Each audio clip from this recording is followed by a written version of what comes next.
Radio Taïwan International, les joies de l'éco-construction. Bonjour, ici Sasa au micro de RTI. Bienvenue dans ce nouvel épisode des joies de l'éco-construction. Aujourd'hui, je vais vous parler d'une entreprise pionnière dans le domaine du bois à Taïwan et même en Asie. Il s'agit de Woodtech, la première entreprise qui a construit un bâtiment 100% en bois lamelé croisé à Taïwan. Je suis allée à Taichung voir ce bâtiment. Il s'agit d'ailleurs du siège de l'entreprise Woodtech. J'ai interviewé Stan Chiao, le directeur général. Mais avant tout, je vais bien sûr vous expliquer rapidement ce qu'est le bois lamelé croisé, qu'on appelle en anglais Cross Laminated Timber, d'où son acronyme CLT. Il s'agit d'un panneau composé de plusieurs couches de lamelles de bois disposées dans des sens contraires et collées entre elles. Grâce à ce collage croisé, le CLT possède des propriétés de résistance mécanique très fortes et une bonne stabilité. Le bois lamelé croisé peut être employé pour les planchers, les murs porteurs, les toits, etc. Bref, pour presque tout. On peut l'utiliser de manière hybride aux côtés d'autres matériaux ou bien utiliser le CLT pour construire un bâtiment dans son intégralité. Ce matériau a aussi des propriétés d'isolation thermique et acoustique et le CLT est plus résistant au feu que le bois non transformé. C'est notamment grâce à ce procédé innovant qu'il est désormais possible de construire des bâtiments de plusieurs dizaines d'étages en bois. Le plus haut, c'est l'immeuble Ascent qui fait 25 étages aux États-Unis. C'est un bâtiment hybride car les 6 premiers étages sont en béton armé, le reste est en CLT. À Strasbourg, un bâtiment de 38 mètres de hauteur a été construit en CLT récemment. Et à Paris, le plancher du restaurant dans la Tour Eiffel est aussi en bois lamelé croisé. Si ça vous intéresse, n'hésitez pas à regarder les liens que j'ai mis sur la page de cette émission. En tout cas, l'invention du CLT est une bonne nouvelle pour l'environnement parce que les constructions en bois permettent d'absorber du CO2, contrairement au béton et à l'acier, dont la production émet beaucoup de gaz à effet de serre. Savez-vous que c'est à un ingénieur français, Pierre Gauthier, que l'on doit l'invention du CLT en 1947 ? Ce procédé s'est d'abord développé en Allemagne et en Autriche, mais depuis quelques années, les entreprises d'autres pays européens et des entreprises nord-américaines commencent à l'utiliser à une échelle de plus en plus grande. Le CLT arrive désormais en Asie et justement, Woodtech est une entreprise pionnière. Mais l'introduction du CLT à Taïwan n'est pas chose facile. Stan a mis près de 2 ans à convaincre sa famille et ses collègues de se lancer dans le bois lamelé croisé. Il travaillait auparavant dans une entreprise familiale de construction en béton armé. Et si Woodtech a pu se développer, c'est d'abord grâce à cet apport financier qui provient de la construction conventionnelle, car il est encore très difficile de ne vivre que de la construction en bois à Taïwan. Pourquoi Stan s'est-il intéressé au CLT ? C'est tout d'abord un ami, professeur, qui lui a parlé de ce matériau il y a 12 ans et ça a éveillé sa curiosité. À ce moment-là, personne ne croyait au potentiel de ce matériau à Taïwan. À l'époque, seule une poignée d'entreprises, surtout autrichiennes, produisaient du CLT et le marché se situait principalement en Europe. Mais Stan a décidé de relever le défi et d'introduire le CLT à Taïwan. Finalement, c'est Woodtech qui a construit en 2014 le premier bâtiment en CLT à Taïwan et même en Asie à l'époque. Les architectes japonais s'intéressent beaucoup au bois, ils avaient de l'avance sur la recherche et les tests, mais en 2014, ils n'avaient pas encore construit de bâtiment entièrement en bois lamelé croisé. Les motivations profondes de Stan pour miser sur le CLT, alors qu'à Taïwan on construit principalement en béton armé, sont très intéressantes. Il y a le côté environnemental, mais aussi d'autres raisons, économiques et même sociétales. C'est d'abord les problématiques énergétiques, de recyclage et liées aux bâtiments durables qui m'ont poussé à introduire le CLT à Taïwan. Mais une autre raison importante qui me fait croire en ce matériau, c'est que les jeunes Taïwanais ne veulent plus travailler dur. Ils ne sont pas intéressés par le secteur de la construction conventionnelle. Ils veulent trouver un sens à leur travail et le matériau bois attire plus que le béton. C'est plus propre de travailler avec le bois, alors que travailler avec le béton n'est pas bon pour la santé. D'ailleurs, les gens sont naturellement attirés par le bois, n'est-ce pas ? On a envie de le toucher, alors que le béton nous donne une sensation de froid. Pour le moment, dans le secteur de la construction, Taïwan se repose beaucoup sur les travailleurs d'Asie du Sud-Est. Or, dans quelques années, leurs pays seront assez développés pour leur fournir des opportunités d'emploi intéressantes. Et ils ne voudront plus travailler aussi dur à Taïwan. Sur le plan économique, le CLT est un matériau certes plus cher que les matériaux dits conventionnels comme le béton, mais il permet de réduire le coût global du projet. Stan nous présente les avantages du CLT. C'est un matériau plutôt léger. Comparé au béton armé, le CLT est environ 5 fois plus léger. Et en même temps, le CLT peut soutenir un poids similaire à celui du béton armé, voire encore plus lourd. Donc si une partie d'un bâtiment est en CLT, cela permet de faire des économies de manière globale puisque cela permet de réduire le poids du bâtiment. Il peut y avoir moins de colonnes pour soutenir le bâtiment puisqu'il est plus léger. Les fondations en béton peuvent elles aussi être plus petites. Même si le CLT est un peu plus cher que les matériaux dits conventionnels, cela permet de faire des économies si l'on considère le projet de construction dans son ensemble. Le deuxième avantage du CLT, c'est que cela réduit le temps de construction sur le chantier. Toutes les parties en CLT sont préfabriquées en usine. Sur le chantier, il suffit donc de les installer au bon endroit. Les difficultés techniques sont résolues au stade de la conception. Tout est décidé à l'avance où l'on place les interrupteurs, les trous pour les lampes de plafond, etc. Ce qui prend le plus de temps, c'est donc la phase de design. La durée et le coût du chantier en soi sont réduits grâce au CLT. Le CLT permet donc de faire des économies, mais beaucoup de gens ont du mal à considérer les économies réalisées pour le projet global et se focalisent sur le fait que le CLT, en tant que matériau, est plus cher. Et oui, ce n'est pas facile de changer les habitudes et les mentalités à tous les niveaux, même au sein de son entreprise. Ce processus a été très long, rappelle Stan. Il a d'abord fallu convaincre de la pertinence de créer Woodtech, puis convaincre une entreprise en Europe de leur fournir du CLT, en l'occurrence l'entreprise KLH. Mais ce n'est pas tout, on ne peut pas employer un nouveau matériau sans faire de tests techniques.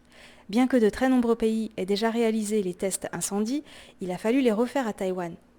Pour Woodtech, c'était un investissement conséquent en temps et en argent, et ils n'ont reçu aucun soutien du gouvernement. Mais ce test, c'était la clé pour pouvoir utiliser le bois lamelé croisé à Taïwan. Mais encore faut-il trouver des clients. À l'époque, Woodtech avait de très nombreux clients potentiels qui disaient être intéressés, mais aucun ne voulait être le premier à construire en CLT à Taïwan. C'est alors que Stan a décidé de faire du siège de son entreprise un démonstrateur pour la construction en CLT à Taïwan. Il a fallu trouver un terrain et un architecte. Là non plus, ça n'a pas été facile, parce que le CLT est un matériau tout nouveau à Taïwan, et donc peu d'architectes en avaient l'expérience. Ce projet a finalement été confié à Hong Yu-chang du cabinet Origin Architects, qui a donc beaucoup appris grâce à ce projet. Voilà l'histoire du siège de l'entreprise Woodtech, ce bâtiment pionnier à Taïwan. À part les fondations, tout est en CLT. Vous pouvez le voir sur les photos du site de cette émission, c'est un bâtiment aux formes originales et le bois, c'est vraiment magnifique. Ce que fait Woodtech, ce n'est pas simplement importer du CLT, c'est véritablement introduire un nouveau matériau et mettre en place une filière. Il faut beaucoup de persévérance. D'après Stan, les principaux problèmes viennent du fait que le gouvernement taïwanais n'encourage pas la construction bois, même si ces bâtiments permettent de stocker du carbone. C'est un matériau vert, mais à Taïwan, le CLT n'est pas encore reconnu comme tel. Il n'y a par exemple pas de reconnaissance de la quantité de carbone stockée par les bâtiments en bois, alors que c'est le cas en Europe et au Japon. Le CLT utilisé par Woodtech en Asie provient des usines en Autriche. Seulement 1% du bois utilisé en construction par Taïwan provient de Taïwan et 99% est importé.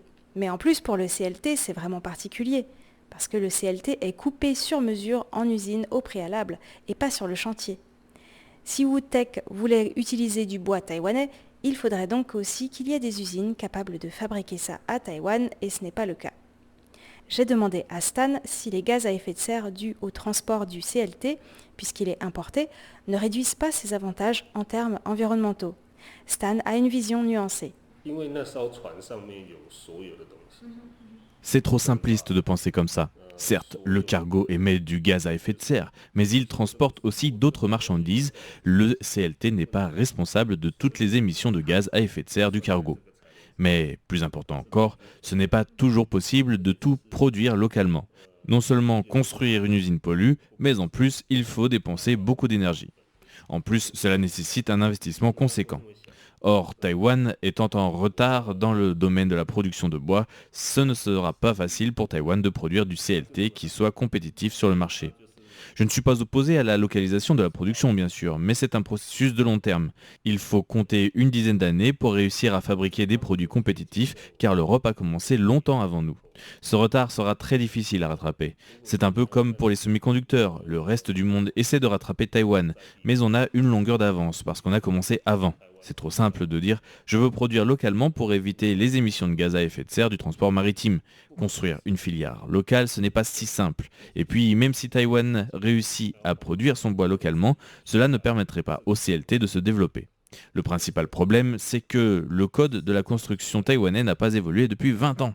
Donc, si l'on veut encourager la production locale de bois à Taïwan, la meilleure chose à faire, c'est d'abord de faire évoluer le code de la construction. D'après Stan, bien que les Japonais aient apporté des techniques de construction en bois à Taïwan pendant la colonisation, celles-ci n'ont pas perduré.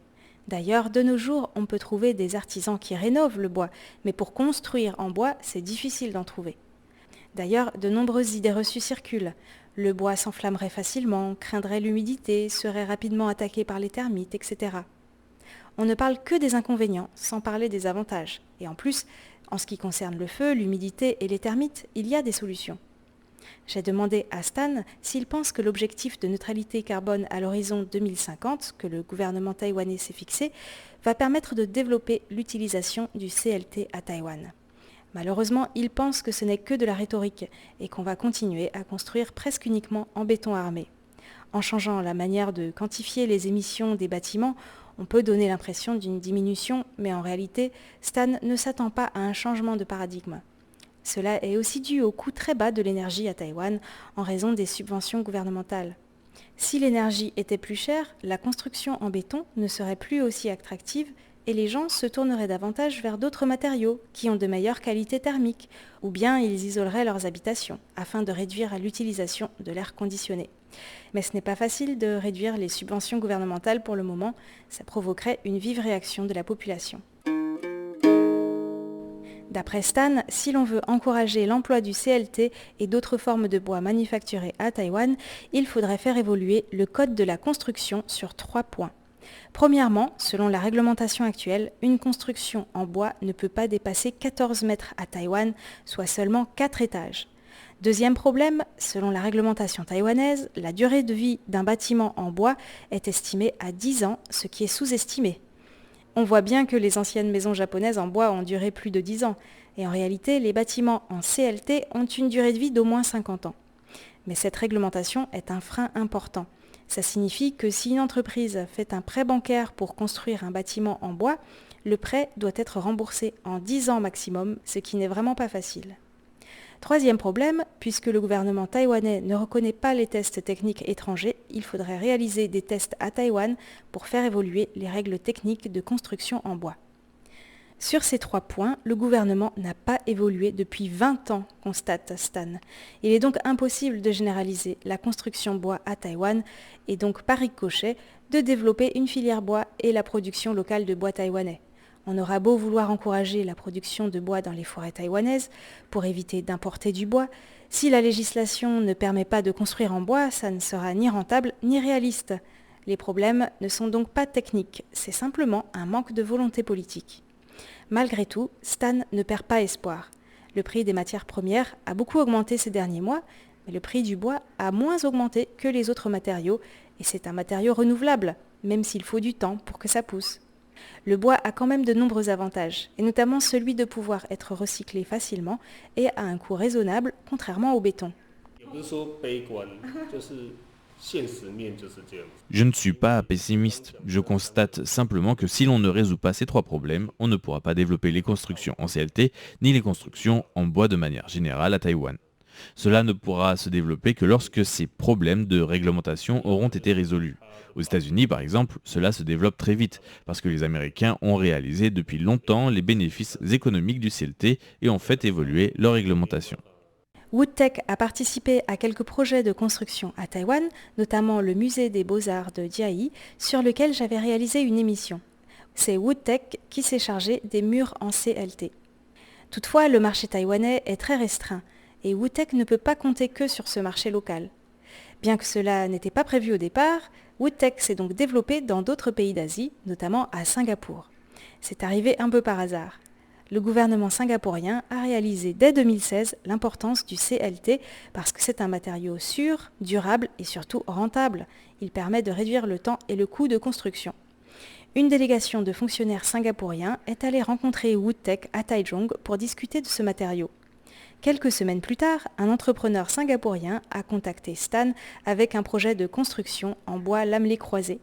C'est ainsi que de fil en aiguille, Woodtech a ouvert une branche à Singapour et y a réalisé plusieurs constructions. Actuellement, Woodtech poursuit ses aventures à travers l'Asie et nous arrivons à la fin de cette émission.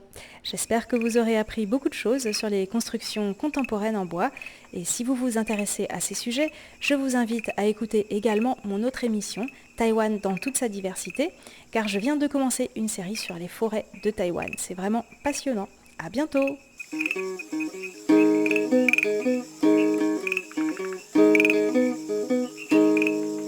Radio Taïwan International, les joies de l'éco-construction.